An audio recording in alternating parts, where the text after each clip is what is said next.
చేనుకి వచ్చిన ఉల్లిగడ్డ చేనుకి. ఇది ఉల్లిగడ్డ చేను. నారు పెడతారు, నీళ్ళలో పెట్టి నారు పెడతారు. నారు పెట్టినాక 4 నెలలు 5 నెలలు అయినాక ఉల్లిగడ్డ ఇంత అవుతుంది. అప్పుడు ఇది ఒక 5 మంది వస్తారు. నారు ఇది వీకుతారు, నీళ్ళు పచ్చిగా పెట్టి ఇది వీకి ఉల్లిగడ్డ కోస్తారు. ఇక ఇది వాడేస్తుంది పైది.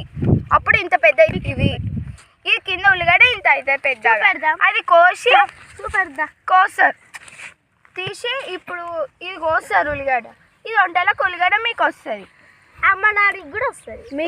మీరు ఫ్రైడ్ రైస్ చేస్తారు చూడు, ఫ్రైడ్ రైస్ దీంతోనే చేస్తారు.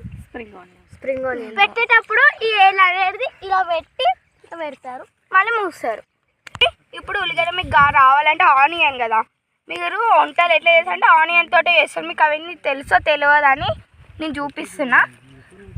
మనం పచ్చిగా ఉంటుంది, మేము చేనుకి వచ్చినాం అందుకే చూపిస్తున్నాం.